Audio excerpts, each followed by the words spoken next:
ये बता रहा हूं कि परमेश्वर के पास में ऐसा फिक्स है, पानी हो, आग हो, क्या कहते हैं उसको, नंबर हो, ऐसे तरीके से परमेश्वर काम करता है ताकि गड़बड़ी ना हो, ताकि पता चले कि ओके ये परमेश्वर का काम है ना। दोस्तों, ये सारी बातें मैं आपके बीच में क्यों रख रहा हूं, ताकि मैं आपको बताता चलूं कि जब मूसा कि बिल्कुल चैप्टर वाइज 4 किताबों में से मूसा की सेविकाई को देखेंगे तब आपको ये सभी बातें याद आ जाएंगी। ओके, इसका मतलब ये है तो इसका मतलब ये है ना। दोस्तों, 5वीं समानता जो कि बहुत बहुत ज्यादा अद्भुत, सीखने लायक, समझने लायक है।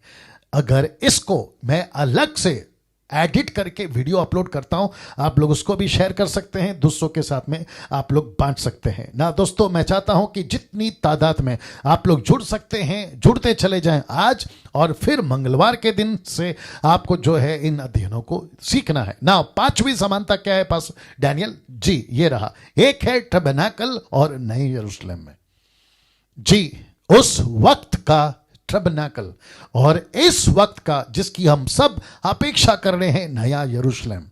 और उसके बीच में यीशु आएगा, उसके बीच में कलीसिया आएगी, उसके बीच में आप और मैं आएंगे। लेकिन मैंने क्यों लिखा टबरनेकल और नया यरूशलेम? क्योंकि उसकी स्क्रिप्चर और उसका कनेक्शन हम सबके साथ में। तो सबसे पहले बात करते हैं इस टबरनेकल की, जिसका ढांचा, आकार, स्ट्रक्चर परमेश्वर ने मूसा को दिया। फिर उसके बाद में यहोशू, फिर उसके बाद में राजा दाऊद, फिर उसके बाद में सुलेमान, और फिर उसके बाद में ऐसे करते करते एजरा, फिर उसके बाद में नेहमिया, फिर उसके बाद में शास्त्री फरीसी, यीशु के टाइम की जितनी भी मंदिरें बनी, क्योंकि टूटी फिर बनी, टूटी फिर बनी, ऐसे करते करते जो स्ट्रक्चर था जो मूसा ने दिया था, जिसको हम कहते हैं टबरनेकल, जिसमें बहुत सारी चीजें थी। अर्पण कैसे होगा, ऑफरिंग कैसे होगा, कौन कैसे अंदर जाएगा, अंदर का आंगन कैसा है, बाहर का आंगन कैसा है, इन सभी के ऊपर पौलुस कहता है इब्रानियों 11 में, इन सब का एक एक करके चर्चा करने का टाइम अभी नहीं है। लेकिन क्योंकि कुछ चीजें आपके बीच में लूंगा ताकि आपको पता चल जाए कि वो नमूना मॉडल नमूना जो उस वक्त में ये था, ऐसा हूबहू वही नमूना कलीसिया के रूप में, यीशु की दुल्हन के रूप में, खुद यीशु के रूप में, और नया यरूशलेम के रूप में, जिसका मैं जिक्र अभी करूंगा। तो ऐसा कुछ होता था। आप देख सकते हैं 2 पट्टियां जहां 10 आज्ञाएं हैं, मूसा की लाठी, और फिर आप देख सकते हैं करूब, और ये सारा दिवट, और वो रोटी जो मन्ना गिरता था, ये सारी चीजें ना। दोस्तों, इसका कनेक्शन कैसे नए यरूशलेम से, मैं रिक्वेस्ट करता हूं आखिर तक बने रहें, अद्भुत अद्भुत चीजें आपको सीखने को मिलेगी। इब्रानियों 9:9, आइए देखते क्या लिखा है। लिखा है, और यह तंबू, इसलिए मैं वापस कह रहा हूं कि यह तंबू, आर्क, टबरनेकल, लिखा है यह तंबू, तो वर्तमान समय के लिए एक दृष्टांत है। आप समझते हैं, दृष्टांत एक उदाहरण के रूप में था। इसका मतलब है कि यह मंदिर परमानेंट नहीं है। तब की बात करूं तब भी नहीं है, आज की बात करूं तो आज भी नहीं है, और ऐसा भी परमानेंट नहीं है। और जिसके लिए यीशु ने क्रूस के ऊपर जब वो मर रहे थे ना, तो यही कहा था 6वां शब्द, इट इज फिनिश, समाप्त हुआ। और जैसे ही यीशु ने अपना प्राण त्यागा, वैसे ही मंदिर का पर्दा ऊपर से नीचे तक फट गया। मत्ती की किताब 27:51, मैथ्यू 27:51। इसका मतलब क्या है? पर्दा क्यों फाड़ा इस मंदिर का? उसके पीछे कारण है। यीशु कहता है कि अब, कम ऑन गेट रेडी, किसी प्रकार का कोई महायाजक अब उस पवित्र स्थान में पैर में रस्सी बांधकर, उसके वस्त्र के चारों तरफ घुंघरू बांधकर, आप समझ रहे हैं ये सारी लंबी चौड़ी स्टडी है, किसी प्रकार का बकरी का लहू लेकर, किसी प्रकार की सैक्रिफाइस लेकर अब उस पवित्र, अति पवित्र स्थान में जाने की जरूरत नहीं है। क्यों? क्योंकि एक सिद्ध, एक परफेक्ट ब्लड, एक सिद्ध मेमने का लहू उस दिन सृष्टिकर्ता को मिल चुका था, जिसका नाम है यीशु। जिसका नाम है जीसस, जिसको देखकर जॉन द बैप्टिस्ट ने कहा था कि देखो ये जो आ रहा है ना, ये जगत का मेमना है जो सारे मानव जाति के पापों को उठा ले जाता है। मैं उन सब से इस वक्त में बड़े सख्ती से बात करना चाहता हूं जो ईसाई नहीं है। ईसाई से मेरा मतलब धर्म नहीं है, रिलीजन नहीं है। ईसाई से मेरा मतलब है यीशु को मानने वाले। क्रिश्चियन से मेरा मतलब है क्राइस्ट को फॉलो करने वाले। आप अगर हिंदू हैं तो मैं तुमसे सख्ती से बात करूंगा। मुस्लिम, बुद्धिस्ट, आदिवासी, पारसी, जैन, आप रोडपति, करोड़पति, टाटा, बिरला, अंबानी, लंदन के प्रिंस टाइप, या देसी विदेशी, जंगली, आदिवासी, जो भी हैं, मैं आपको एक ही चीज पूछूंगा कि एक ऐसा सिद्ध लहू जो बहा था 2020 साल पहले, क्या उस लहू को तुमने जाना है? क्या उस मेमने को तुमने जाना है?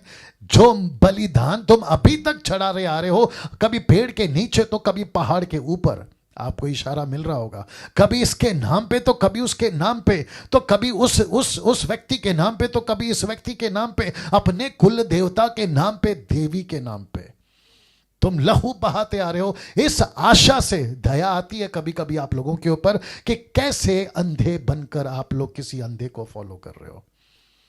कुछ हासिल नहीं है, क्योंकि सर्वसिद्ध लहू, मैं इसलिए नहीं कह रहा हूं क्योंकि मैं बाइबल वाला हूं, मैं इसलिए नहीं कह रहा हूं क्योंकि मैं यीशु को मानता हूं, मैं इसलिए कह रहा हूं क्योंकि यह बात सच है। यह बात सच है, यह बात सच है। पेप्सी वाला पेप्सी बेचता है तो थम्स अप को गलत बोल सकता है, थम्स अप वाला पेप्सी को गलत बोल सकता है। वैसे ही हर दुकान वाला दूसरे दुकान के प्रोडक्ट को गलत बोलता है क्योंकि उसको अपना माल बेचना है। लेकिन ये व्यक्ति जो आपके साथ में बैठा है ना, ये कोई पेप्सी की बात नहीं है, एडजस्ट हो सकता है। ये थम्स अप की बात नहीं है, एडजस्ट हो सकता है। ये पिज्जा बर्गर की बात नहीं है, एडजस्ट हो सकता है। ये हैदराबाद के पैराडाइज की बिरयानी नहीं है कि वहां से खाएगा तो ही मजा आएगा, ये वो बात नहीं, ये जिंदगी की बात है।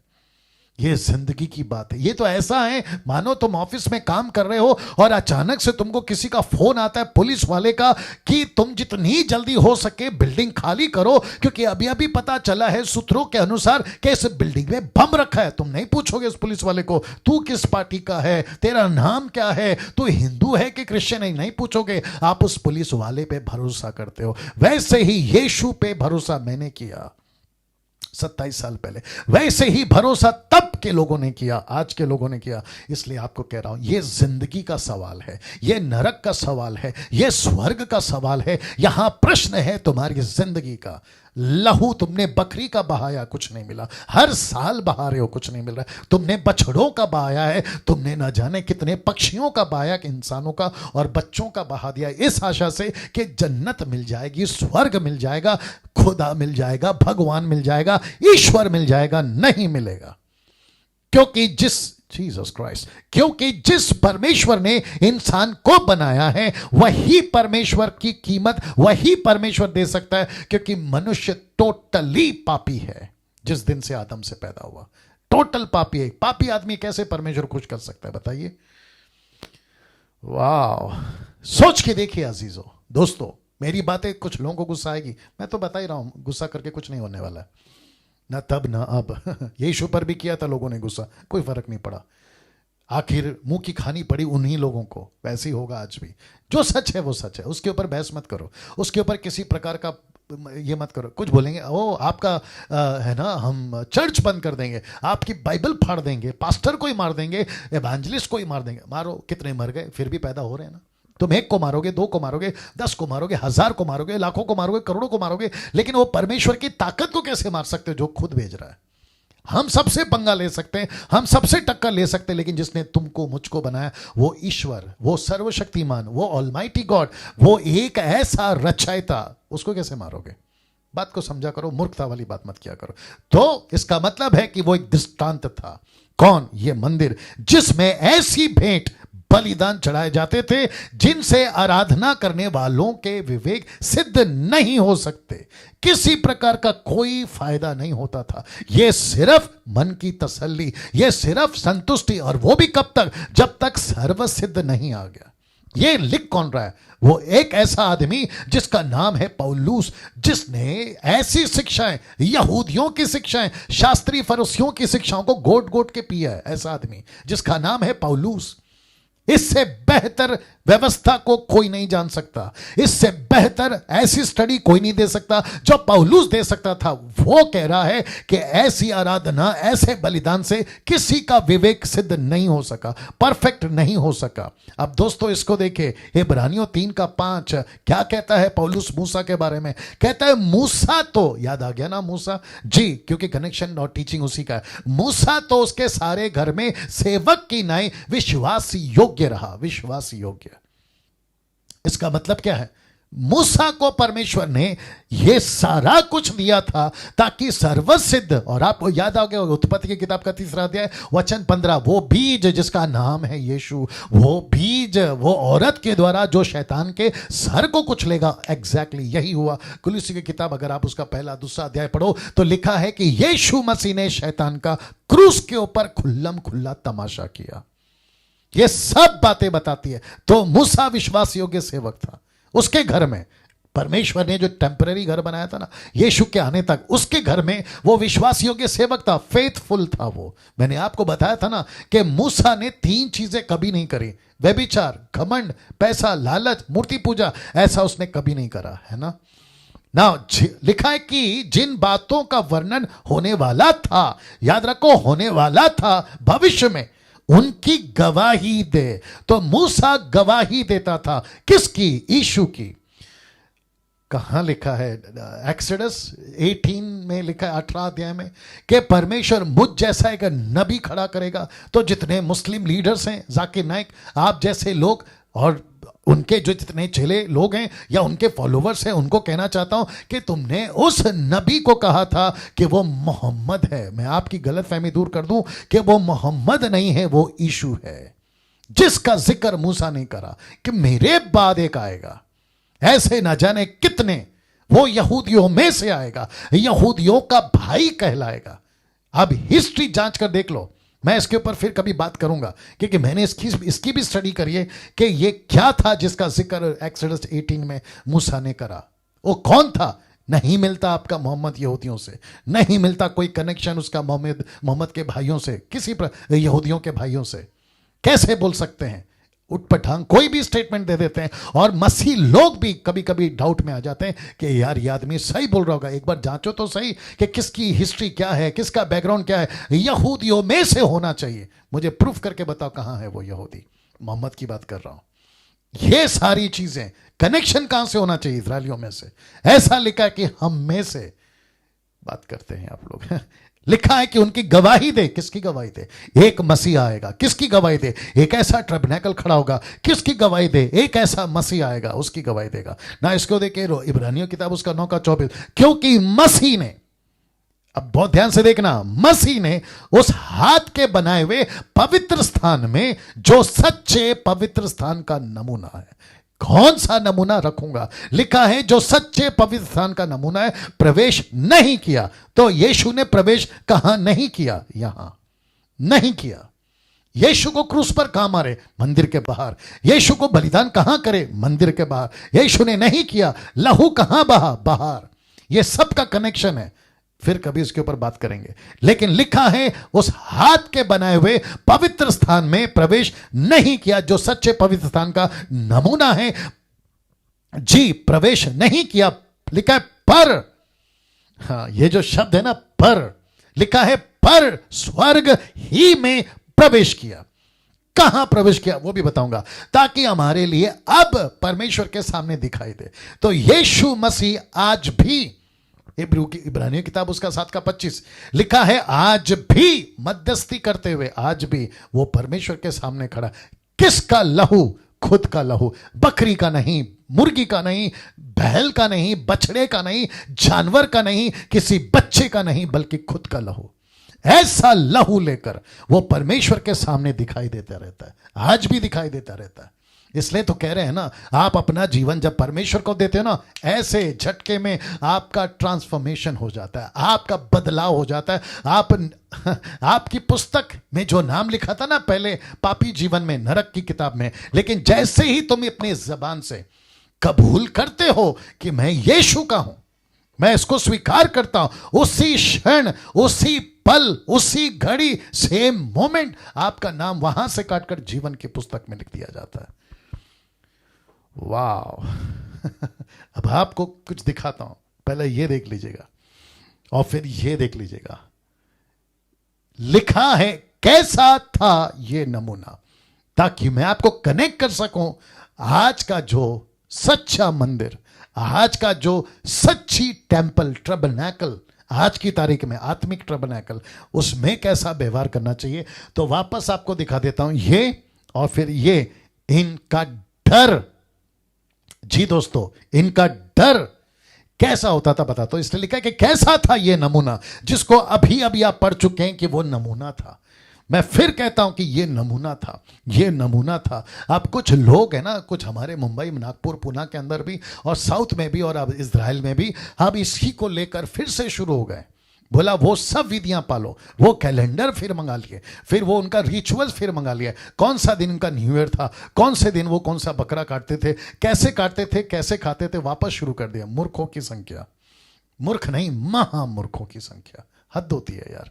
वो एक नमूना था, एक मॉडल था जो यीशु को दर्शाता है, नई वाचा को दर्शाता है, लहू को दर्शाता है। गुस्सा बहुत आता है, क्या करें। कैसा था ये नमूना? उस हाथ के बनाए हुए पवित्र स्थान में, जो सच्चे पवित्र स्थान का नमूना है, यह नमूना कैसा था? आइए रख रहा हूं इब्रानियों 12 का 18 से 21। पहले इसको पढ़ते हैं। लिखा है, तुम तो उस पहाड़ के पास जो छुआ जा सकता था, आग से प्रज्वलित था, काली घटा, अंधेरा, आंधी के पास, जो तुरी की ध्वनि और बोलने वाले के ऐसे शब्द के पास नहीं आए। कहां? यहां। कौन लिख रहा है? पौलुस। किसको लिख रहा है? उस वक्त में और किसके नजरिए से? मूसा के नजरिए से, कि जिसके सुनने वालों ने विनती की कि अब हमसे और बातें ना की जाए। जब यह घट रहा था ना, तो मूसा खुद ने कहा, आइए बताते हैं आप, क्योंकि वे उस आज्ञा को ना सह सके कि यदि कोई पशु भी पहाड़ को छुए तो पत्थरवाह किया जाए। ऐसा पवित्र था नमूना, ऐसा पवित्र था वो नमूना मंदिर टबरनेकल। ये सिर्फ एक दृष्टांत के रूप में तब रखा था, जब वो तब रखा था वो मंदिर के आसपास में अगर कोई जानवर पक्षी भी चला जाए तो लिखा है कि उसको पत्थर से मार दो। अब आप अंदाजा लगाओ कि अशुद्ध अनक्लीन, कैसे बताऊं, अशुद्ध अनक्लीन पक्षी, जानवर, इंसान अगर भूले भटके चला जाए मंदिर के आसपास में तो पत्थर से मार दो। ऐसी आज्ञा थी। लिखा है, और वो दर्शन ऐसा डरावना था कि मूसा ने कहा, मैं बहुत डरता और कांपता हूं। ये देख लीजिए, कांपता हूं। कौन सा नमूना? ये वाला। इसको देखकर अगर मूसा डर रहा है, इसको देखकर अगर जानवर भूले भटके चले जाए तो उसको पत्थर से मार दो। और ऐसा लिखा है कि आग से प्रज्वलित था, काली घटा थी, अंधेरा छा जाता था, और लिखा है आंधी के साथ बड़ी बिजली, आंधी चलती थी, भवंडर आप कह सकते हैं। और ऐसा लिखा है कि बड़ी बड़ी धुनी, किसकी? तुरी की। कौन बजाता था? इजरायली नहीं, ऐसा लिखा है फरिश्ते तुरी बजाते थे। ऐसे शब्दों के साथ में परमेश्वर का जब उपस्थिति आता था, कहां? वापस बताऊंगा, यहां। ऐसा माहौल, ऐसा दबदबा, ऐसा सिनारियो आप अपनी दिमाग में कल्पना करना शुरू करिए। जब ये सब कुछ यहां उतरता था ना, जब यहां उतरता था ना, तो लोग, पौलुस माफ करें, मूसा कहता है, मैं कांप जाता था। माय गुडनेस, मेरे साथ में बिल्कुल बने रहिएगा, मैं कनेक्ट करूंगा, आपको कनेक्ट करूंगा ना। अब आप कहां हो? आप खुद को अगर कलीसिया कहते हो तो आप कहां हो? अगर यीशु को तुम दुल्हा और खुद को दुल्हन कहते हो तो तुम कहां हो? इब्रानियों किताब 12 का 22 से 24 मैं आपको बताता हूं। लिखा है, पर तुम, कलीसिया को कह रहा है पौलुस, और मैं आपको कह रहा हूं, मैं खुद को कह रहा हूं, हम सबको कह रहा हूं। कहता है, परंतु तुम सिय्योन के पहाड़ के पास, जो जीवित परमेश्वर का नगर, स्वर्गीय यरूशलेम के पास। अब आ गया ना यरूशलेम, मैं फोटो दिखाऊंगा। लिखा है, जीवित परमेश्वर के नगर, स्वर्गीय यरूशलेम के पास, और लाखों स्वर्गदूतों और उन पहलोटों के साधारण सभा और कलीसिया। आप देख लीजिए, कलीसिया येलो में ब्रैकेट किया, जिनके नाम स्वर्ग में लिखे हुए हैं। अब देखो, सबके न्यायी परमेश्वर के पास, और सिद्ध किए हुए धर्मियों की आत्माओं और नई वाचा के मध्यस्थ यीशु और छिड़काव के उस लहू के पास आए हो। पहला क्या लिखता है? नहीं आ सकते, नहीं जा सकते। गलती से कोई चला भी गया तो पत्थर से मार दो। लेकिन अब लिखा है कि तुम उसके पास आए हो जो हाबील के लहू से उत्तम बातें करता है। माय गुडनेस दोस्तों, कल्पना कीजिए और कंपेयर करिए तब का मंदिर, आज का मंदिर। आप कल्पना करिए, आपको एहसास हो जाएगा कि कैसा दबदबा था इस मंदिर का, कैसा दबदबा था इस मंदिर का। और आज आप पहुंचे हो कहां पर? इसको कहते हैं कलीसिया, इसको कहते हैं यीशु। ना दोस्तों, इसको देखिए, यीशु कौन था? यीशु कौन था? मुझे वक्त का ख्याल रहेगा। यीशु कौन था दोस्तों? यीशु कौन था जब वो पृथ्वी पर आया था? यीशु कौन था? जानना चाहोगे ना? मैं इसको जरूर बताऊंगा, लेकिन मैं चाहता हूं कि जितने व्यूअर्स यूट्यूब और फेसबुक पे मुझे फॉलो करते हैं, मैं रिक्वेस्ट करता हूं कम से कम इस वीडियो को, जैसे आप लोग अपनी ईमानदारी करते आए हैं, दिखाते आए हैं, मैं चाहता हूं कि कम से कम इस वीडियो को जब मैं अलग से एडिट करके बनाऊंगा, इसको जितनी तादाद में लोगों, मसीहों तक, विशेष करके सेवकों तक पहुंचा सके तो पहुंचाइए। क्यों? अब आप पूछोगे क्यों? मैं आपको कारण देता हूं। क्योंकि जैसा यीशु को पेश करना था ना, कुछ 200 साल पहले से अब तक, यानी कि इन 200 सालों में या 2 पीढ़ियों में pastors, Bible teachers, evangelist, bishop, reverends, apostle, prophet and so called denomination, मैं वापस कहता हूं, ये सब, ये 2 पीढ़ी 200 साल में 90% ये लोग फेल हो गए।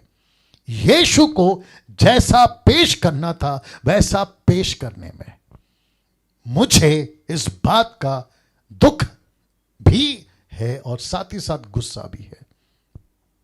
ऐसा क्यों करते हैं नहीं समझ में आता। ऐसा क्यों करते हैं? जैसा लिखा है वैसा पेश क्यों नहीं करते? यीशु को आपको पता है क्या बना दिया इन 2 सालों में, माफ करें 200 सालों में? यीशु प्यार करता है, नो डाउट यीशु प्यार करता है, लेकिन वो पहलू क्यों नहीं दिखाते कि वो गुस्सा भी करता है? साथ ही साथ क्या बताते हैं पता है? यीशु का वो पहलू, बच्चों को मेरे पास आने दो, तो यीशु मसीह को, यीशु मसीह की फोटो, यीशु मसीह की छवि, यीशु मसीह की पर्सनालिटी, यीशु मसीह का इमेज ऐसे बनाया है कि यीशु मसीह सबको प्यार करता है, बच्चों को बहुत प्यार करता है और बच्चे उनको बहुत पसंद है। ऑफ कोर्स उनको पसंद है, कोई डाउट नहीं है, लेकिन साथ ही साथ ये क्यों नहीं बताते कि ये बब्बर शेर है? ये क्यों नहीं बताते कि इसके हाथ में तलवार है? ये क्यों नहीं बताते कि ये गधे पे नहीं अब घोड़े पे आने वाला है? ये क्यों नहीं बताते कि ये जलने वाला, भस्म करने वाली आग है? ये क्यों नहीं बताते? और इसी बात का अफसोस है कि ये 200 सालों में यीशु की छवि को जैसा पेश करना था वैसे नहीं किया। आप जितने लोग सुन रहे हैं, आप अपनी प्रतिक्रिया देते रहें, मैं चाहता हूं कि आप दें। यूट्यूब वालों के लिए माफी चाहूंगा क्योंकि उनका कमेंट बॉक्स बंद रखा है, उसकी कई वजह है। वापस आता हूं, यीशु को जैसा पेश करना है वैसा पेश करिए, नहीं तो दिक्कत हो जाएगी। इसलिए यीशु ने कहा मत्ती के 5:19 में, प्रकाशित वाक्य के 22:18-19 में, उसने कहा ना तो बढ़ाकर पेश करना, ना घटाकर पेश करना, ना चढ़ाकर ना बढ़ाकर, जैसा है एज इट इज। यीशु प्यार करता है, ऑफ कोर्स करता है, लेकिन यह भी बताओ कि उसको गुस्सा आता है।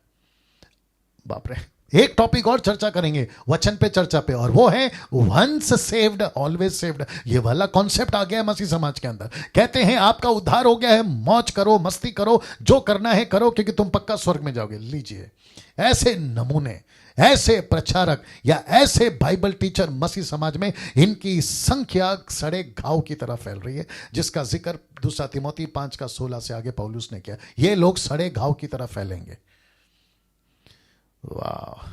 और जब हम ऐसा प्रचार करते हैं, डैनियल राज और 10% मुझ जैसे, तो कहते हैं इनकी वीडियो मत देखो। देखो कितने चालाक है शैतान। कहता है इनकी वीडियो मत देखो, ऐसा प्रचार मत सुनो। और इनको प्रचार कौन सा पसंद आता है? ऐसा प्रचार जहां लड्डू मिलता है, ऐसा प्रचार जहां शुगर का इंजेक्शन लगता है। इनको नहीं पसंद आता ऐसे वाली बातें। कोई दिक्कत नहीं, जब आएगा ना न्याय का सिंहासन, तब पता चलेगा कि क्या किया इन्होंने। बस अफसोस यही होगा कि यार तुम इतना नजदीक आकर चूक गए, इतना नजदीक आकर चूक गए। तुम रेस की वो लाइन में बस इतना ही टच करने वाले थे, नहीं तो तुम जीत जाते। बस यार इतना चूक गए, बस ये अफसोस रहेगा। और जिसका जिक्र है 2 थिस्सलुनीकियंस चैप्टर 1:10 में लिखा है, आश्चर्य होगा। देखो 2 थिस्सलुनीकियन 1:10 वही होना चाहिए। दूसरा थिस्सलुनीकियों 1:10, आई होप सो। देखो जल्दी से जी, फिर मैं कनेक्ट करूंगा और मेरे साथ बने रहें जी दोस्तों। 770 लोग देख रहे हैं, मेरे साथ बने रहें जी। जी यही है दूसरा थिस्सलुनीकियों 1:10, 2 थिस्सलुनीकियंस चैप्टर 1:10 लिखा, यह उस दिन होगा, यह उस दिन होगा जब वह यानी यीशु अपने पवित्र लोगों में महिमा पाने, याद रखो पवित्र लोगों में महिमा पाने और सब विश्वास करने वालों में आश्चर्य का कारण, शौक। ऐसा क्यों लिखा है? विश्वास, पवित्र लोगों को महिमा मिलेगी, लेकिन जो विश्वासी है ना साधारण नॉर्मल, उनको शौक लगेगा, शौक। ऐसा क्यों लिखा है? आश्चर्य होगा। क्यों? क्योंकि जब यीशु आएगा तो एक ही चीज पूछेगा हम सेवकों से, डैनियल राज से, मुझ जैसे प्रचारकों से, आप जैसे प्रचारकों से, इंटरनेशनल नेशनल सो कॉल्ड, आप अपने आप को बुलाकर घूमते हो ना, यीशु एक ही चीज पूछेगा, मैं जैसा था मुझे वैसा पेश क्यों नहीं किया? पतरस को पूछा यीशु ने मत्ती 16:13 में, मेरे पास वक्त नहीं है वहां जाने की। पतरस को पूछा यीशु ने, क्या कहते लोग मेरे बारे में? पतरस ने कहा, प्रभु आपको कम से कम 4 नाम से बुलाते हैं, एक है एलिया, दूसरा है यूहन्ना बपतिस्मा, तीसरा है यिर्मयाह, चौथा है नबियों में से कोई एक। यीशु ने कहा ठीक है, उनको तो अक्ल नहीं है, उनको तो वचन नहीं मिल रहा है, उनको तो मैंने प्रचार नहीं किया, लेकिन पतरस तू क्या कहता है? वो तो शुक्र है कि परमेश्वर की आत्मा यानी परमेश्वर ने पतरस के दिमाग में, उसकी रूह में यह बात डाला कि खबरदार, अगर तूने यीशु को नबी बुलाया, अगर यीशु को प्रॉफिट बुलाया, यीशु को यिर्मयाह बुलाया, एलिया बुलाया या जॉन द बैप्टिस्ट बुलाया, उसको बोल कि यीशु तू परमेश्वर का पुत्र मसीहा है। यह सुनते यीशु ने बोला शाबाश, यही मैं जानना चाहता था। क्राइस्ट अनॉइंटेड वन, ऐसे पेश करो ना चर्च में। तुम अपने संडे के चर्च में, जो कि अभी शुरू हो गया, मैं इसके ऊपर भी बात करने वाला हूं कि फिर से दुकान खुल गए। अब आएगा कुछ लोगों को गुस्सा, आने दो। फिर से दुकान खुल गए, फिर से मार्केटिंग होगी, फिर से तेल बिकेगा, फिर से पानी बिकेगा, फिर से रुमाल बिकेगा और खूब कमाई होगी, और फिर तुम घूमोगे अपनी अमेरिका, अफ्रीका, न जाने कहां का, मसीहों के पैसे को उड़ाते हुए। फिर दुकान खुलेगा तुम्हारा। ऐसे टाइम पे जब तुम पुलपिट पे खड़े होते हो तो पेश करो ना जैसा वो है, पेश करो ना जैसा उसको प्रचार करना चाहिए, वैसे बताओ जैसे उसको बताना चाहिए। उसमें आप मिलावट क्यों करते हैं? और ऊपर से क्या कहते हैं जब हम ऐसे लोगों से बात करते हैं? कहते हैं पास्टर डैनियल सबको जीतना है, ठेका तुमने लिया है कि उसने लिया है?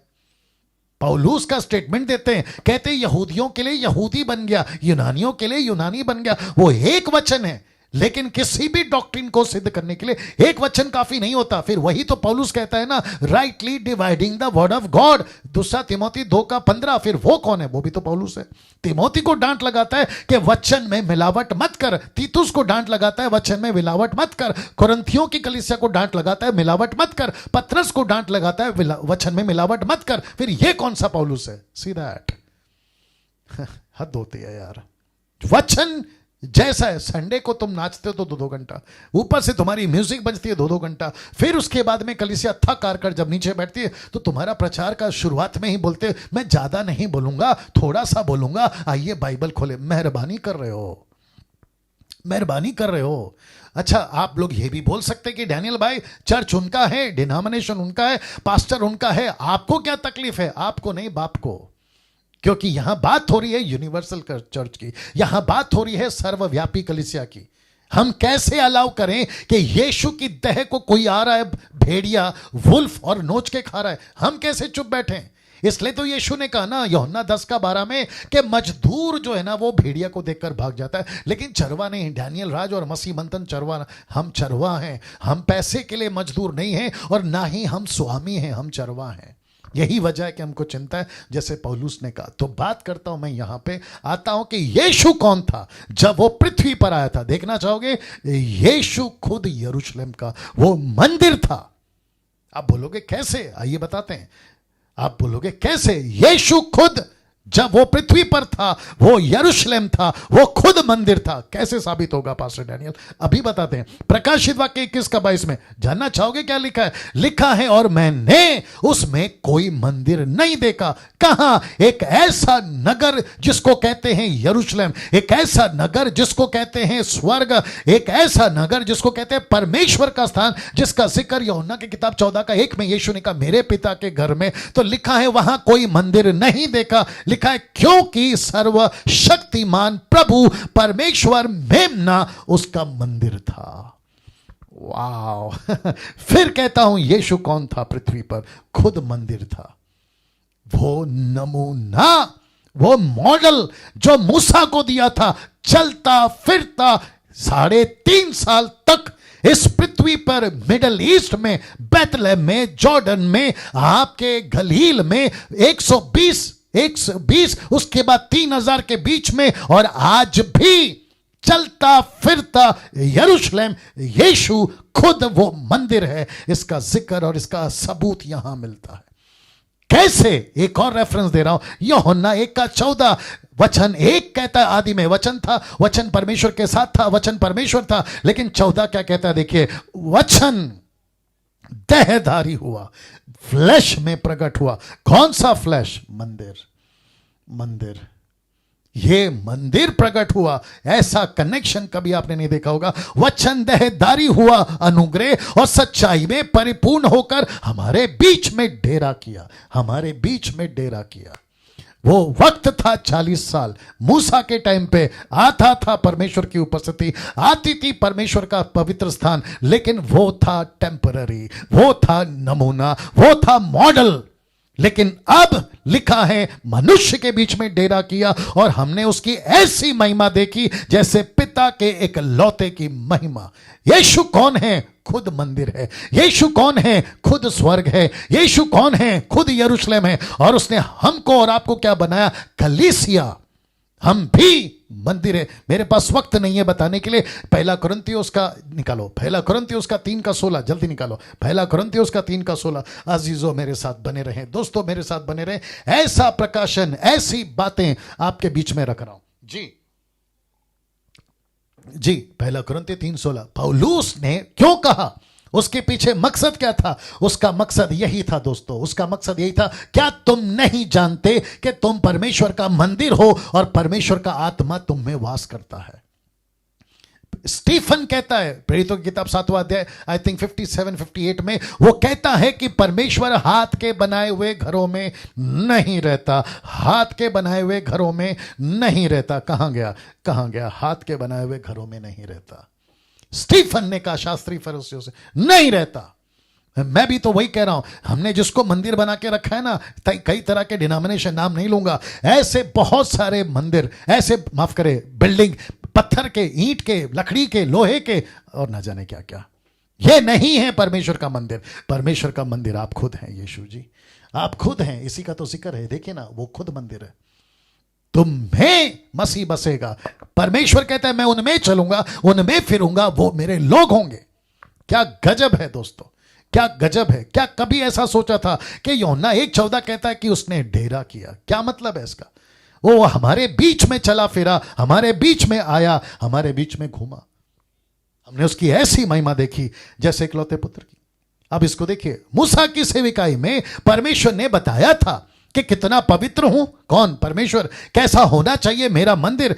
उतना ही पवित्रता की मांग करता है। वही परमेश्वर आज भी हम मंदिर से, इफिसियों का 5 का 26 से 27 में, कि उसके वचन को द्वारा जल के स्नान से शुद्ध करके पवित्र बनाए, और उसे एक ऐसी तेजस्वी कलीसिया बनाकर अपने पास खड़ी करे जिसमें ना कलंक, ना झुर्री, ना कोई ऐसी वस्तु हो। ब्रैकेट में मैंने संसार लिखा है, वस्तु मतलब संसार, वरना पवित्र और निर्दोष हो।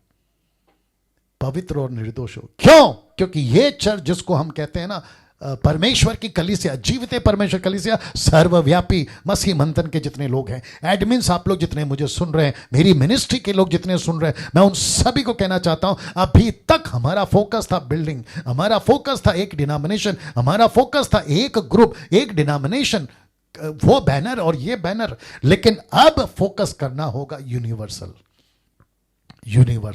सर्वव्यापी। इसका मतलब क्या है अजीजों? इसका मतलब है यीशु एक कलीसिया के लिए आएगा, डिनोमिनेशन के लिए नहीं आएगा। और उसी की तैयारी मुझको और आपको करनी है। दुश्मनी पैदा होगी, होने दो।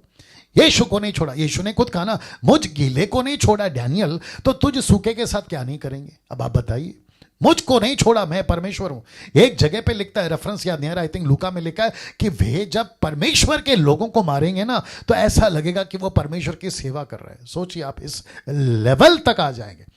फेसबुक पे दुश्मनी चलेगी, यूट्यूब पे दुश्मनी चलेगी, और जो कि चल रही है मुझ जैसे 10% के ऊपर, कोई फर्क नहीं पड़ता। कुत्ते भौंकते रहेंगे, हाथी चलता रहेगा। ये वाला एग्जाम्पल तो मैं बहुत बार दे चुका हूं। लेकिन यीशु की कलीसिया को किसी भेड़िए को नोचने नहीं देंगे, किसी भेड़िए को नोचने नहीं देंगे, ये बात तो कंफर्म है। तो जितने लोग सुन रहे हैं, देख रहे हैं, मैं आप सभी को कहना चाहता हूं, आप सभी को एक ऐसी कलीसिया बननी है जिसमें किसी प्रकार का कलंक, किसी प्रकार का डॉट, किसी प्रकार की झुर्री, किसी प्रकार का वस्तु संसार नहीं दिखना चाहिए ना। दोस्तों मैं समाप्ति पर हूं। इब्रानियों 12:25 ऐसा लिखा है, पहला शब्द सावधान रहो, ऐसा लिखा है सावधान रहो। फिर लिखता है उसके और उस कहने वाले से मुंह ना फेरो, क्योंकि वे लोग जब पृथ्वी पर की चेतावनी देने वाले से मुंह मोड़कर ना बच सके, तो हम स्वर्ग पर से चेतावनी करने वाले से मुंह मोड़कर क्यों कर बच सकेंगे? जब मूसा के टाइम पे पक्षी गलती से आ जाता था, भेड़ बकरी गलती से आ जाता था, उनको पत्थर से मार दो, ऐसा नियम था। यही तो लिखा है ना कि पृथ्वी पर की चेतावनी वाले से वो नहीं बच सके, तो स्वर्ग से जो मसीहा की चेतावनी आई है। मैंने इसलिए तो कहा ना कि यीशु को जैसा पेश करना चाहिए था वैसा पेश नहीं किए हैं, उसी की गलती हो गई। जैसा पेश करना था ना वैसा पेश नहीं, इसीलिए मेरे को भी गुस्सा है कि भाई तुम जैसा दिखता है, जैसा लिखा है, इसलिए तो लिखा ना लूका 10:26 में, कैसे देखते हो और कैसे पढ़ते हो। सी दैट यीशु को जैसा पेश करना है दोस्तों वैसा पेश करो। वापस आ रहा हूं उसी वचन पर, और फिर मैं देखता हूं कि पवित्र आत्मा हमसे क्या क्या बातें करता है। तो चेतावनी देने वाले से तब नहीं बचे, तो अब क्या बचोगे? मसीह को, गुडनेस, मसीह को मजाक में नहीं लेना। तुम पेंटिकॉस्टल है, तुमसे बात कर रहा हूं, कैथलिक वालों तुमसे बात कर रहा हूं, कैरिस्मेटिक तुमसे बात कर रहा हूं, Methodist, CNI, Lutheran Brethren, mainline Brethren, आप जो भी हैं, मसीह को इंडिपेंडेंट, खास करके तुम लोग बेड़ा गर्क करके रखा है, क्योंकि पास्टर को बुलाहट नहीं है, पास्टर बन गया है, किसी प्रकार का कोई कॉलिंग नहीं है, कॉलिंग में चला आया। किसके चक्कर में? या तो फिर पद के चक्कर में, या तो पैसे के चक्कर में। किसी प्रकार का इंडिपेंडेंट वालों ने, जिनका कोई मेंटर का मतलब है उनको किसी की नहीं सुनना है। बोला मैं, इसको कहते हैं खुला सांड। ये जो रास्ते पे देखा होगा ना आपने, पहला वो जब छोटा होता है ना तो उसका कोई चरवा होता है, उसको पालता है, उसको चलाता है, लेकिन जैसे ही बड़ा हो जाता है ना तो वो उसके आदी नहीं रहना चाहता, रस्सी तोड़कर भाग जाता है, उसको कहते हैं खुला सांड। तो 90% इंडिपेंडेंट लोगों ने अपने आप को खुला सांड बना लिया है। अब इससे ज्यादा और क्या बोल सकता हूं? नहीं सुनते किसी की, उनको करेक्शन पसंद नहीं है, उनको मुझ जैसे 10% लोगों की बातें पसंद नहीं है, उनको डांट पसंद नहीं है, उनको सुधार पसंद नहीं है। तो फिर बचो कि कैसे? लिखा है जब तुम पृथ्वी की चेतावनी से नहीं बचे तो फिर स्वर्गीय चेतावनी से कैसे बचोगे? वाह, सोच के देखिए दोस्तों, क्या परिस्थिति है मसीहों की आज। कितना गंदा मसीह समाज होता जा रहा है। मैं समझता हूं, मैंने बीच में वीडियो बनाई थी, पॉर्न वीडियो एंड मी, मैंने उसमें कहा था कि 5 साल के बाद आप मसीहों का जो परिस्थिति है ना वो देखोगे तो आपको अंदाजा हो जाएगा। आज का स्टेटमेंट, इसको अगर अभी नहीं रोका, खत्म। अगर अभी सावधानी नहीं बरती, खत्म। जितने लोग मुझे फॉलो करते हैं यूट्यूब और फेसबुक के ऊपर, मैं आप सभी को कहना चाहता हूं, बी अवेयर, बी केयरफुल। इसलिए तो लिखा है सावधान रहो, सावधान रहो। ये आदमी क्यों चिल्लाते रहता है हर वीडियो में? कुछ लोग कहते हैं कि डैनियल भाई आपका प्रचार बहुत अच्छा है, लेकिन आप गुस्से में बात करते हैं। आप बताइए, आप, तुम्हारा बच्चा 20 साल का हो गया है, उसको अभी तक ABCD नहीं आ रही है, फिर भी उसको दूध और चॉकलेट खिलाओगे, डंडा नहीं उठाओगे? और इसी के गलती के चलते तो 20 साल का घोड़ा हो गया और उसको अभी तक ABCD नहीं आ रही है। वही तो बसियत की बात है। पौलुस भी तो डांट लगाता था ना, यीशु ने तो अच्छा खासा कोड़ा बनाकर, आगे आप समझदार हैं, लिखा है पृथ्वी की चेतावनी से नहीं बचे तो स्वर्ग की चेतावनी से कैसे बचेंगे ना। इसको देखिए 10 का 26 से 27 में, क्योंकि सच्चाई की पहचान प्राप्त करने के बाद यदि हम जानबूझकर पाप करते रहे तो पापों के लिए फिर कोई बलिदान बाकी नहीं, हां दंड का एक भयानक बाढ़ जोना और आग का ज्वलन बाकी है जो विरोधियों को भस्म कर देगी। यह विरोधी कौन है आपको जानना। ये विरोधी कौन है? इसमें पास्टर है, इसमें बाइबल टीचर है, इसमें बाइबल प्रीचर है, इसमें इंटरनेशनल प्रीचर है, नेशनल प्रीचर है, इसमें देश का विदेश का अमीर गरीब वो सब सेवक है जो मत्ती का 7 का 21 से 23 तक का जिक्र किया है। यीशु कहता है उन विरोधियों को मैं भस्म कर दूंगा जो जानबूझकर पाप करते रहते हैं। Can you believe this? मैं फिर कह रहा हूं, मजाक में नहीं लेना यीशु को। तुम 6 तार की गिटार बजाकर 2-2 घंटा वर्शिप करते हो ना, तुमको लगता है कि तुमने बहुत बड़ा तीर मार दिया, बहुत बड़ा गढ़ जीत लिया। लेकिन यीशु कहता है कि बेटा 6 तार की गिटार के बाद में जो तू सैटरडे से संडे और मंडे से सैटरडे तक तू जो बाहर हरकतें करता है, फिर उसका क्या? ऐसा लिखा है कि मैं विरोधियों को भस्म कर दूंगा। माय गुडनेस, तुम जो पैसे के लालची बन गए हो, तुम जो पद के लालची बन गए हो, घमंड और पाप तुम्हारे जीवन में बस गया, ऐसों को प्रभु कहता है मैं विरोधियों को भस्म कर दूंगा। क्या ऐसा प्रचार 200 साल में कितना % हो रहा है बताइए? मैंने इसलिए कहा ना, ये 200 साल में बेड़ा गर्क हुआ है। और जो आज बड़ा बड़ा नाम, अपने नाम के पहले डॉक्टर, अपने नाम के पहले रेवरेंड, अपने नाम के पहले बिशप, अपने नाम के पहले अपोस्टल एंड प्रॉफिट डाल के घूमते हैं ना, उनसे पूछे कि सर आप लोगों का प्रचार का तरीका क्या है? ऐसों से मैं बात करना चाहता हूं, आपका प्रचार का तरीका क्या है? क्या खिला रहे हो तुम चर्च को? तुमने चर्च के लोगों को डायबिटीज बना दिया है, डायबिटीज का पेशेंट बना दिया है। जब देखो मीठा खिलाओ, जब देखो मोटिवेशनल प्रीचिंग, जब देखो ब्लेसिंग प्रीचिंग। कभी ये बात भी तो बताओ कि अगर कोई जानबूझकर पाप करेगा, जानबूझकर पॉर्न वीडियो देखेगा, जानबूझकर girlfriend boyfriend affair, extra marital affair, जानबूझकर पैसे का लालच, मूर्ति पूजा और सांसारिक बातों में बढ़ेगा, तो लिखता है कि विरोधियों को भस्म कर दूंगा। ये वही परमेश्वर है जो तुमको बचा सकता है, ये वही परमेश्वर है जो तुमको मार सकता है। और कैसे लिखा है? भस्म कर दूंगा, ऐसे चुटकियों में। इसलिए तो बताए थे ना कि फिरौन को उसने कहा कि बेटा मैं तो तुझे कब का खत्म कर देता, लेकिन तुझे बचाकर रखा है ताकि मेरी सामर्थ्य दिखाऊं।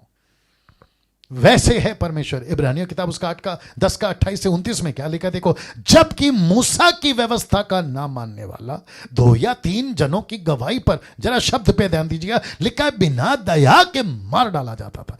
विदाउट मर्सी, किसी प्रकार का कोई दया नहीं होता था।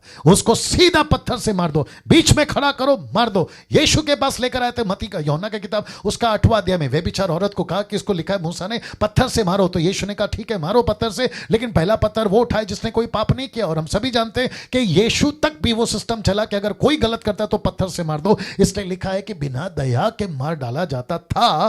तो सोच लो, लिखा है ना, तो लिखा है कि सोच लो कि वह कितने और भी, ये वह कौन है? वापस कहूंगा, कोई पास्टर हो सकता है, मुझ जैसा कोई बाइबल टीचर हो सकता है, प्रीचर हो सकता है, वर्शिपर हो सकता है, एवेंजलिस्ट हो सकता है, वो दास दासी हो सकता है जो दारू पीता है, नशा करता है, ब्याज पे पैसा लेता है, उल्टी सीधे हरकतें करता है। कहता है कि सोच लो कि वो कितने और भी भारी दंड के योग्य ठहरेगा जिसने परमेश्वर के पुत्र को पांव से रौंदा। यहूदा इस्करियोत ने तो 30 चांदी के सिक्के में बेचा। हारून ने तो गाय का बछड़ा बनाया। मैं उसके ऊपर आऊंगा जब मंगलवार से शुरू करूंगा। गाय का बछड़ा, एक वक्त था गाय का बछड़ा बाहर था, लेकिन आज परिस्थिति यह है कि गाय का बछड़ा अंदर है। बाहर देखकर कहते पागल है हारून, तूने गाय का बछड़ा बना दिया। ऊपर से परमेश्वर बोलता है उससे गया गुजरा तो तू है, वो तो बाहर था, लेकिन तूने अंदर, अपने दिल के अंदर गाय का बछड़ा बना के रखा है। 24/7 तू उसकी पूजा करता है। सोच के देखिए दोस्तों, लिखा है जो परमेश्वर के पुत्र को पांव से रौंदता है। मजाक लगता है आपको, इजी लगता है आपको, ऐसा लगता है यार चलता है, यीशु प्यार करता है, यीशु माफ कर देगा। और ऐसी टीचिंग, नाम नहीं लूंगा उसका, एक ऐसी टीचिंग चलती है जो अनुग्रह के ऊपर बहुत बोलता है। पश्चिम देश का आदमी है वो। अनुग्रह, ग्रेस, अनुग्रह मिला है, अनुग्रह। रोमियो 6 का 1 देना जल्दी से, कहते हैं अनुग्रह मिला, अनुग्रह, ग्रेस ग्रेस ग्रेस। और ऐसे ग्रेस के ऊपर, ऐसे ग्रेस के ऊपर प्रचार करते हैं कि मैं आपको क्या बताऊं। पौलुस कहता है रोमियो उसका 6 का 1 से, the book of Romans chapter 6 verse 1, लिखा है तो हम क्या कहें, क्वेश्चन मार्क लिखता है, तो हम क्या कहें, क्या हम पाप करते रहें कि अनुग्रह बहुत है? इसका मतलब क्या है? अनुग्रह इसलिए नहीं मिला ना कि तुम पाप करते रहो। यही तो बात कर रहा है पौलुस, कह रहा है कि क्या तुम उसको जानबूझकर पाप करके उसको पांव से रौंदोगे? जिस मसीहा को तुम सैटरडे, संडे, फ्राइडे, सबत के दिन या जो भी तुम मानते हो, जिस संडे को होसन्ना के नारे लगाकर तुम कहते हो कि यीशु की जय हो, हालेलुया, प्रेज द लॉर्ड, परमेश्वर के नारे लगाते हो, फिर वही पब, डिस्को और कमरे के अंदर और तुम्हारे बेडरूम के अंदर और तुम्हारे फोन और लैपटॉप टैब के अंदर तुम उसी यीशु को पांव से रोनते हो। क्या हरकत है भाई? सोच के देखिए, जब तुम शॉपिंग मॉल में घूम रहे होते हो अपनी गर्लफ्रेंड और बॉयफ्रेंड के साथ में और तुम्हारे उल्टे सीधे हरकतों के साथ में, तब तुम परमेश्वर के पुत्र यीशु को पांव से रौंद रहे होते हो। जब तुम ब्याज पे पैसा ले रहे होते ना, तुम लोग सुनो, मैं तुम्हारी बात कर रहा हूं, जब तुम ब्याज पे पैसा ले रहे होते ना, तो तुम यीशु को पांव से रौंद रहे होते हो। जब तुम फोन पे उल्टी सीधी बातें कर रहे होते ना, तो तुम उसको पांव से रौंद रहे होते हो। जब तुम किसी को गालियां दे रहे होते ना, किसी को उल्टी सीधी, तो यीशु को पांव से रौंद रहे होते हो। जब तुम लड़ाई झगड़ा कर रहे होते ना, तो तुम उसको पांव से रौंद रहे होते हो। जब तुम चर्च का पैसा उठाकर तुम अपनी अय्याशी में उड़ा रहे होते हो, तो तुम यीशु को पांव से रौंद रहे होते हो। अब बताइए, क्या वो तुमको बख्श देगा? देखो क्या लिखा है, और वाचा के लहू को जिसके द्वारा वो पवित्र ठहराया गया था, आप पवित्र जाना है और अनुग्रह के आत्मा का अपमान किया है। हद हो गई यार, पवित्र आत्मा का अपमान किया। अब आप बताइए, देश के नेता से झगड़ा कर लो, बच जाओगे। किसी बॉर्डर पे जाके किसी आतंकवादी से झगड़ा कर लो, बच जाओगे। बिजली से झगड़ा कर लो, बिजली तार, बच जाओगे। आग से झगड़ा कर लो, बच जाओगे। सांप से झगड़ा कर लो, बच जाओगे। बब्बर शेर से झगड़ा कर लो, बच जाओगे। लेकिन जिसने, परमेश्वर ने पूरी दुनिया को बनाया, तुम उससे झगड़ा कर कर कैसे बचोगे? तुम्हारी हिम्मत, औकात है इस परमेश्वर से झगड़ा करने की? औकात है? तुम चप्पल नहीं पहनते पुलपिट पे, कहते पुलपिट पवित्र है। जूता नहीं पहनते पुलपिट पे, बोला पुलपिट पवित्र है। सफेद कपड़ा, गले में क्रॉस और ना जाने कौन कौन सी हरकतें करके तुम चर्च के पुलपिट पे पब्लिक को उल्लू बनाते हो कि देखो परमेश्वर कितना पवित्र है। तो मैं ऐसों को पूछना चाहूंगा, जब तुम अपने घर पर होते हो, जब तुम अपने कमरे पे होते हो, तो तब तुमको यह पवित्रता क्यों नहीं दिखाई देती? तब तो तुम मजे से उसको पांव से रौंदते रहते हो।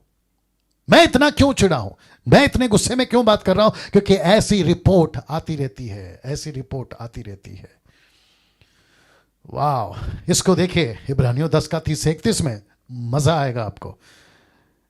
लिखा है, क्योंकि हम उसे जानते हैं जिसने कहा कि पलटा लेना मेरा काम है, मैं ही बदला दूंगा। और फिर यह कि प्रभु अपने लोगों का न्याय करेगा। जीविते परमेश्वर के हाथों में पड़ना भयानक बात है। मैं वही तो समझा रहा हूं तब से आपको, जीविते परमेश्वर के हाथ में पड़ना भयानक बात है, मजाक नहीं है। यीशु के पीछे चलना, मैं जितने मुझे अभी देख रहे हैं 790 लोग, मैं उन सभी को कहना चाहता हूं, यीशु के पीछे चलना मजाक नहीं है। मजाक नहीं है जो तुम्हारे घर पे तुमने बाइबल ला ली, मजाक नहीं है जो तुमने अपना जीवन 10 साल, 15 साल, 40 साल, 50 साल पहले अपना जीवन प्रभु को दे दिया। मजाक नहीं है अजीजों, मजाक नहीं है। बात को समझिए, यीशु को जीवन देने का मतलब है टोटल सरेंडर। यीशु को जीवन देने का मतलब है संपूर्ण समर्पण। ये आधा अधूरा समर्पण अगर दे रहे हो तो वापस चले जाओ संसार में। आधा अधूरा अगर जीवन दे रहे हो, वापस चले जाओ संसार में, कोई जरूरत नहीं है ना। मैं समाप्ति पर आ रहा हूं। यीशु आपसे एक ही चीज की उम्मीद रखता है, यीशु आपसे एक ही चीज की उम्मीद रखता है, और वह है पवित्रता, होलीनेस। बस एक ही चीज, कम फास्ट, एक ही चीज अजीजों, एक ही चीज पास्टर्स, एक ही चीज एवेंजलिस्ट, एक ही चीज Mumbai, Pune, Nagpur, Punjab, Gujarat, KP, AP, UP, जहां कहीं से भी, अमेरिका, यूरोप, आप जो भी हैं, एक ही चीज सेवकों, एक ही चीज एवेंजलिस्ट, एक ही चीज वर्शिपर्स, एक ही चीज बाइबल टीचर, एक ही चीज मुझ जैसे सोशल मीडिया पे जो प्रचार करते हैं, एक ही चीज, और वो है पवित्रता, पवित्रता, पवित्रता। वचन है ये इब्रानियों 12 का 14, लिखा है, उस पवित्रता के खोजी हो जिसके बिना कोई प्रभु को कदापि ना देखेगा, नहीं देखेगा। दोस्तों कैसा लग रहा है? इसलिए लिखा है इब्रानियों 12 का 28-29 में, इस कारण मैं बताता हूं, इस कारण हम उस राज्य को पाकर जो हिलने का नहीं, उस अनुग्रह को हाथ से जाने ना दे जिसके द्वारा भक्ति और भय, ऐसा लिखा है, कांपते हुए प्रभु के पास आओ। इधर तो नाचते हुए प्रभु के पास आते हैं। और डर नाम की चीज नहीं है, डर नाम की चीज नहीं है चर्च में।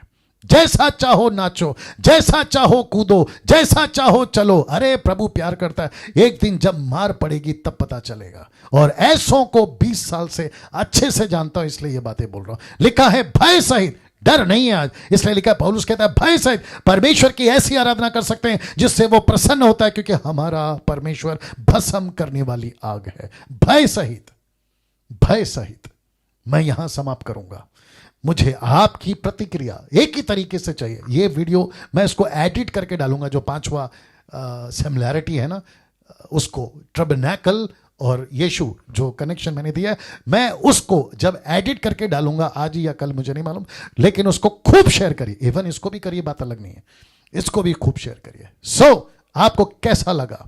आपने कनेक्शन देखा, सिमिलैरिटी देखी, और 5वीं सिमिलैरिटी जो कि आपको बहुत कुछ दिखाइए, सिखाइए ना। दोस्तों, आपको ये समाप्ति में बताता चलूं कि वचन पे चर्चा कल, वचन पे चर्चा कल मसीह की दया के लिए एक नया फेसबुक प्रोग्राम हर शनिवार रात 8 बजे, जो कि एक वचन है, प्रेरितों 17:11 कहता है, प्रतिदिन पवित्र शास्त्रों में ढूंढते रहे कि ये बातें यूं ही हैं कि नहीं, और उसके ऊपर वचन को लेकर हम चर्चा करेंगे। और मेरे साथ में कम से कम 7-8 पास्टर्स, लीडर्स, युवा, बुजुर्ग, सीनियर, जूनियर, ये सब रहेंगे जूम के माध्यम से, जो यूट्यूब माफ करें, स्क्रीन के ऊपर आपको वीडियो के द्वारा आपको वो बात करते हुए दिखेंगे, और मैं भी रहूंगा, ठीक है ना। तो ऐसे करते हुए कल ये वचन पे चर्चा का प्रोग्राम, जो कि बिल्कुल नया प्रोग्राम है, कल से स्टार्ट हो रहा है। इसका मतलब है कि मूसा की स्टडी आज 4 दिन चली, मंगलवार से शुक्रवार,